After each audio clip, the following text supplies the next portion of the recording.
माझं लग्न वयाच्या 20व्या वर्षीच झालं, परंतु नियतीला कदाचित हे मान्य नसावे। क्षणात सगळं होताचं नव्हतं झालं। मला तो धक्का सहन झाला नाही। नैराश्याने मी पूर्णपणे ग्रासले गेले, डिप्रेशनमध्ये चले। एक काळ असा होता की आयुष्य संपवावं वाटायचं। या कठीण परिस्थितीमध्ये माझ्या सगळं जवळच्या नातेवाईकांनी पाठ फिरवली होती। माझं दुर्दैव असं की माझ्या मुलालाही मी शेवटचं बघू नाही शकले आणि माझ्या बाबांनाही शेवटचं मी बघू शकले नाही। देवाने माझ्या पदरातलं मूल काढून घेतलं, तरी मी कोणाच्या तरी पदरामध्ये मूल जन्माला येतंय, त्याच्यामध्ये माझा खारीचा वाटा आहे, त्याच्यामध्ये मी माझा आनंद मानते।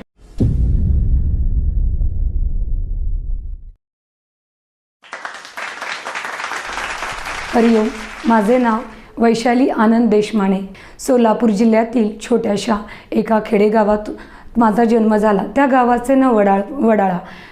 वडील शासकीय अधिकारी असल्यामुळे बालपण अगदी मजेत आणि सुखसमृद्धीने भरलेले असे माझे बालपण गेले। परंतु भारतीय संस्कृतीप्रमाणे घरातील स्त्री घरातच त्या पद्धतीने माझे बालपण गेले। लहानपणापासूनच काहीतरी करण्याची इच्छा होती, उमेद होती आणि ती इच्छा कुठेतरी मला सारखी खुणावत होती। मला लहानपणापासूनच वक्तृत्व स्पर्धा, स्पीच देणे, व्यासपीठाची आणि माझी तशी फार जुनी ओळख। 12वीपर्यंतचं माझं शिक्षण माझ्या गावातच पूर्ण झाले। त्यानंतर ज्याप्रमाणे म्हणीप्रमाणे की लेख ही परक्याची धन, त्या पद्धतीने माझं लग्न वयाच्या 20व्या वर्षीच झालं। लग्नानंतर मी माझं राहिलेलं पूर्ण शिक्षण पूर्ण केलं। शिक्षण पूर्ण करत असतानाच मी एका मोठ्या मुलाला, माझ्या श्रीरंग या मुलाला मी जन्म दिला। त्यानंतर काहीतरी करण्याची जिद्द, जी ओढ होती, ती मला सारखी खुणावत होती। घरामध्ये शिक्षणाचे धडे लहानपणापासूनच वडिलांनी गिरवलेले होते। वडिलांकडे येणाऱ्या जाणाऱ्यांची आवक जावक, पूर्णतः शिक्षणाबद्दल पुढे करिअर काय करायचं, वडिलांचे सल्ला मसलत, ते येता जाता कानावरती शब्द माझ्या पडायचे। आपसुकच ते मनावरती कुठेतरी बिंबवलं गेलं होतं। मुलगा लहान असल्यामुळे घरातच बसून मी छोटे व्यवसाय सुरू केले आणि ते व्यवसाय यशस्वीरित्या मी पूर्णही केले आणि माझा व्यवसाय चांगला चालूही लागला। त्यानंतर मी दुसरा माझा मुलगा जो श्रीहरी याला जन्म दिला। सुखी कुटुंब, सुखी परिवार आमचा झाला। माझा उद्योग चालूच होता, परंतु नियतीला कदाचित हे मान्य नसावे। 19 फेब्रुवारी 2016 रोजी शिवजयंती, त्या निमित्ताने स्कूलला सुट्टी होती, परंतु स्कूलच्या काही स्पर्धेच्या निमित्ताने माझा मोठा मुलगा स्पर्धेसाठी बाहेर गेला होता। माझा श्रीहरी गाढ झोपेमध्ये होता। मुलाची बसची वेळ झाली म्हणून मी त्याला आणण्यासाठी शाळेकडे निघाले। स्कूल अगदी 2 मिनिटाच्या अंतरावरतीच होतं। मी परत स्कूल बस आली नाही म्हणून पुन्हा घरी आले। माझा श्रीहरी गाढ झोपेत होता।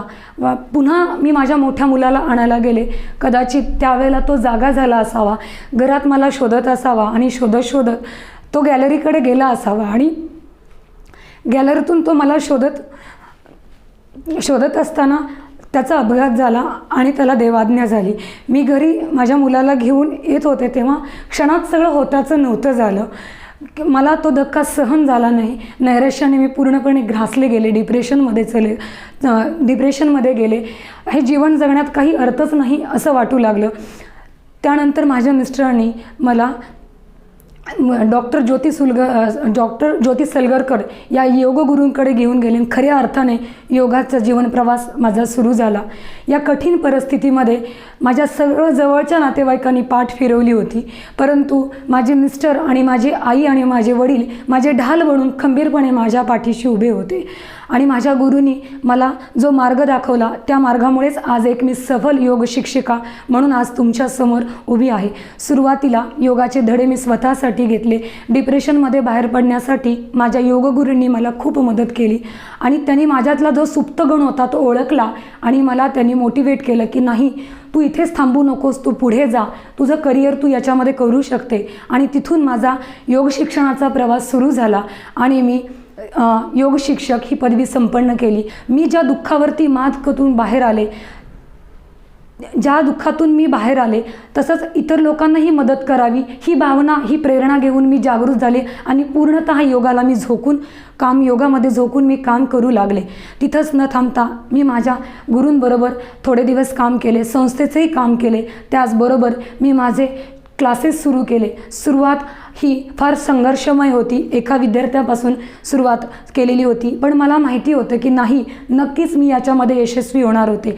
कारण जो मार्ग मी स्वीकारला होता त्या मार्गामध्ये मला आत्मविश्वास, सकारात्मक ऊर्जा माझ्यामध्ये पूर्णतः सामावलेली होती आणि हळूहळू माझ्या क्लासेस चांगल्या पद्धतीने चालायलाही लागले.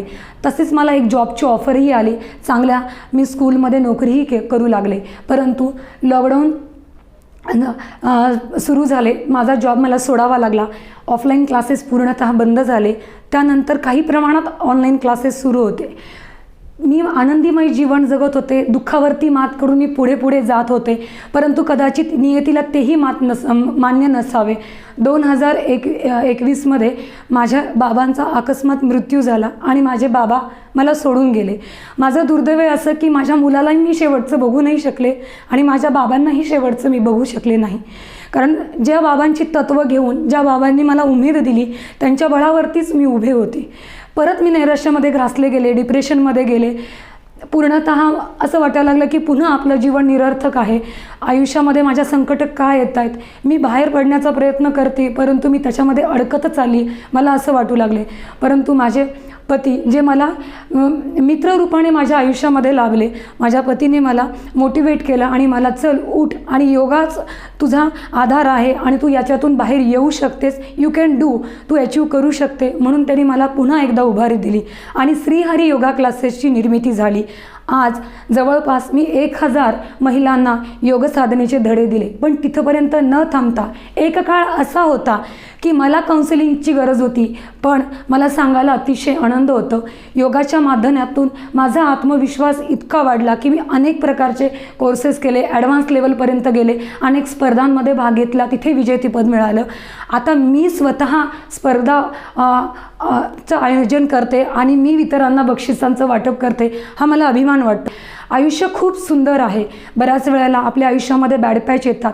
आपल्याला वाटतं की नाही, माझ्याच आयुष्यात दुःख का, परंतु आपल्या दुःखापेक्षा आपल्या समोरचा जो कोणी आहे त्याचे प्रॉब्लेम्स बघितले तर आपलं दुःख एक खूपच त्याच्यापुढे किरकोळ आहे. त्यामुळे स्वतःच्या दुःखाला कुरवाळत न बसता सहानुभूती कोणाची मिळवू नका. सहानुभूती ही आपल्याला जगण्याचं साधन नाही आहे. स्वतःच्या पायावरती उभं राहा. तुमच्या मनामध्ये एक सुप्तगुण कुठेतरी दडलेला आहे, त्याला तुम्ही शोधा आणि त्या सुप्तगुणाला वाव द्या. नक्कीच तुम्ही तुमच्या कुठल्याही क्षेत्र असेल तुमच्या, त्याच्यामध्ये तुम्ही यशस्वी होऊ शकाल. शालेय जीवनातील पेपर असो किंवा कॉलेजमधला पेपर्स असेल, फॉर एक्झाम्पल मॅथ्सचा पेपर असेल तर त्याचा फॉर्म्युला एकच असतो, पण प्रत्येकाचा आयुष्याचा पेपर हा वेगवेगळा असतो. त्याचा गणित सोडवण्याची पद्धत वेगवेगळी असते. कोणाशी आपल्या तुलना करू नका, कंपॅरिझन करू नका. स्वतःच्या आयुष्याचं गणित स्वतः सोडवायचा असतो आणि तो फॉर्म्युला स्वतःच बनवायचा असतो. हे अनुभवातून सांगते आहे. आयुष्य खूप सुंदर आहे. भरभरून आनंदाने जगा. आपल्या वाट्यात आलेले आनंदाचे क्षण इतरांबरोबर वाटले तर आपला आनंद द्विगुणित होतो. योग चित्त वृत्ती निरोधहा या श्लोकाप्रमाणे योग माझ्या अंगामध्ये पूर्णतः भिनलाय असं म्हटलं तरी चालेल. समुद्र ज्याप्रमाणे अथांग आहे तसे योगाचे ज्ञान हे अथांग सागराप्रमाणे सखोल आहे. जितके आपण ते ज्ञान घेऊ तितके कमीच आहे. ही योगाची गंगा मला पुरेपूर मला ही योगाची गंगा घरेघर पोचवायची आहे आणि हे काम माझं अविरतपणे चालू आहे. आज माझे क्लासेस यशाच्या शिखरावरती आहेत. सध्या माझ्याकडे 120 स्टुडंट आहेत ज्यांना मी यशस्वीरित्या ॲडव्हान्स लेवलपर्यंत ट्रेनिंग देत आहे. माझे परदेशातही क्लासेस चालत आहेत. मी डिमेन्शियासारखा पेशंट हँडल केला आहे, व्हेरिकोज वेलसारखा पेशंट हँडल केला आहे. गर्भसंस्कारचा क्लास झाल्यामुळे गर्भसंस्कारचे धडेही दिलेले आहेत. माझ्या या वर्षामध्ये 7 ते 8 प्रेग्नेन्सीचा केससुद्धा सक्सेस झालेले आहेत. देवाने माझ्या पदरातलं मूल काढून घेतलं तरी मी कोणाच्या तरी पदरामध्ये मूल जन्माला येते, त्याच्यामध्ये माझा खालीचा वाटा आहे, त्याच्यामध्ये मी माझा आनंद मानते. स्वतःचं समाधान शोधा. दुःख कुरवाळत बसू नका. समाधान हे मांडण्यावरती असतं. आपलं समाधान आपण शोधायचं असतं. जिद्दीने आत्मविश्वासाने तुम्ही उभे राहा. तुम्हाला नक्कीच यश मिळणार आहे. आयुष्य खूप सुंदरच आहे. माणसाला जगायला मिळणं ही अत्यंत दुर्मिळ गोष्ट आहे. ही दुर्मिळ गोष्ट माणसाला मिळालेली असून बरेच लोक फक्त आणि फक्त श्वासच घेत आहेत. काहीतरी विलक्षण करा, अद्वितीय करा, असामान्य करा, उत्कट जगा, उत्स्फूर्त जगा, सळसळत्या उत्साहाने भरभरून जगा. प्रत्येक दिवस, प्रत्येक मिनिट, प्रत्येक श्वास, प्रत्येक सेकंद जो तुम्हाला मिळाला आहे तो गृहीत न धरता आनंदाने भरभरून जगा, आनंदाने भरभरून जगा. हा जो प्रवास होता याच्यामध्ये आजही मला भरपूर अडचणींना सामोरे जावं लागतं आहे, पण मी त्याच्यामध्ये भरपूर प्रसंगांना सामोरे जावं लागत आहे, पण मी माघार न घेता पुढे जोमाने उभे राहते. जेव्हा माझा बॅड पॅच चालू होता तेव्हा माझ्याजवळ कुणीही येत नव्हतं. मी माझं दुःख व्यक्त करण्यासाठी लोकांना शोधत असायचे की कोणी माझ्या जवळ येईल, माझी गोष्ट ऐकेल, मला कोण आधार देईल. पण आधार द्यायला त्यावेळेला जवळचेही कोणी आले नाहीत. परंतु आता अशी सिच्युएशन आहे की माझ्याकडे स्वतःहून लोक मला कॉल करतात, तुम्हाला भेटायचं आहे, तुम्हाला कधी वेळ आहे, आम्हाला तुमच्याकडे क्लास लावायचा आहे, तुम्ही इथपर्यंत कसं पोचला, तुमचा प्रवास आम्हाला सांगा. राजकीय क्षेत्रातल्याही भरपूर व्यक्ती मला घरी येऊन भेटून गेला, मला शुभेच्छा देतात, मला त्या स्वतःहून माझं इतकं कौतुक करतात, अभिमान तुमचा वाटतो की तुम्ही शून्यातून ही निर्मिती केली. आणि खरोखरच हा प्रवास अजूनही संघर्षमय आहे, परंतु दुःख पचवायची ताकद मला योगाने मिळाल्यामुळे कोणताही माझ्यावरती प्रसंग आला तर त्या प्रसंगामध्ये मी न कोलमडता, न कोसळून जाता पुन्हा उभं राहते की नाही, मला उभं राहायचं आहे, मला करायचं आहे. कारण मी जे क्षेत्र निवडलेले आहे त्या क्षेत्रामध्ये माझे प्रेरणा घेऊन या क्षेत्रामध्ये उतरणारे लोक भरपूर आहेत. मला त्यांना मोटिवेट करायचं आहे आणि माझं कार्य अविरतपणे मला चालू ठेवायचं आहे. योगा म्हणजे माझा जणू श्वासच झालेला आहे. माझ्या शेवटच्या श्वासापर्यंत माझं काम हे अविरतपणे चालू राहणार आहे आणि ही गंगा मला आणखीन घरोघरी पोचवायची आहे. मला जितकं शिकता येईल तितकं शिकायचं आहे. माझी बालपणाची जी इच्छा राहिली होती काहीतरी करून दाखवण्याची, ती इच्छा पूर्ण झाली. माझे मिस्टर नेहमी म्हणतात की परमेश्वराला तुझ्याकडून हे कार्य करून घ्यायचं होते, म्हणून तुझ्या आयुष्याला ही परमेश्वराने कलाटणी दिली. आणि ज्या वेळेला मी अपसेट होते त्या वेळेला मला ती जाणीव करून देतात की नाही, तुझ्या आयुष्याची कलाटणी या कारणासाठी झालेली आहे आणि तुला उभंच राहायचं आहे आणि तुला दुसऱ्यांना प्रेरणा म्हणून उभं राहायचं आहे आणि दुसऱ्याला मोटिवेट करायचं आहे. अशा पद्धतीने माझा जीवन प्रवास सुरू झालेला आहे आणि आता ज्या शिखरावर पोचलेली आहे त्या शिखरावर पुन्हा एकदा माझे योगगुरू डॉक्टर ज्योती सलगरकर यांची मी ऋणी आहे. आणि माझ्या खंबीरपणे पाठीमागे उभे राहणारे माझे आई, माझे बाबा नाही आहेत सध्या, पण जिथे कुठे आहे तिथून मला पाहतायत आणि त्यांना अभिमान वाटत असेल माझा की नाही, माझ्या मुलीने करून दाखवलं आणि ती स्वतःच्या पायावरती उभी राहिली. प्रत्येक स्त्रीला किंवा प्रत्येक व्यक्तीला हेच मागणं आहे की तुमचे अस्तित्व, स्वतंत्र ओळख तुम्ही निर्माण करा. कोणावरतीही तुम्ही अवलंबून राहू नका. तुमच्या विचारांची, आयुष्याची चावी दुसऱ्यांच्या हातात देऊ नका. भावनांचा ताबा दुसऱ्यांवरती देऊ नका. तुम्हीच तुमच्या विचारांची चावी हातामध्ये ठेवा आणि डोळ्यासमोर एक दूर न संपणारी वाट ठेवायची आणि त्या वाटेच्या कडेला हिरवेगार गवताच्या पाती आहेत आणि ती वाट आपल्याला पार करायची आहे. जशी जशी वाट तुम्ही पार करायला जाल, अजून पुढे वाट आहे, अजून पुढे वाट आहे, तशी तुमची ओढ जी आहे तुमच्या कार्यामधली ती ओढ वाढत जाणार आहे आणि नक्कीच तुम्ही सुखी, समाधानी, संतुष्ट जीवन जगणार आहात. एक काळ असा होता की आयुष्य संपवावं वाटायचं, पण आता असा काळ आहे की नाही, मी ती चूक करत होते. आयुष्य खूप सुंदर आहे. पाखराप्रमाणे स्वच्छंदी आयुष्य आपण जगायला पाहिजे आणि मी जगत आहे. मी नेहमी असंच हसमुख आयुष्य जगते आणि तुम्ही असंच हसमुख आयुष्य जगा आणि तुम्ही जे काही क्षेत्र निवडलेले आहे त्या क्षेत्रामध्ये तुम्ही नक्कीच यशस्वी व्हा.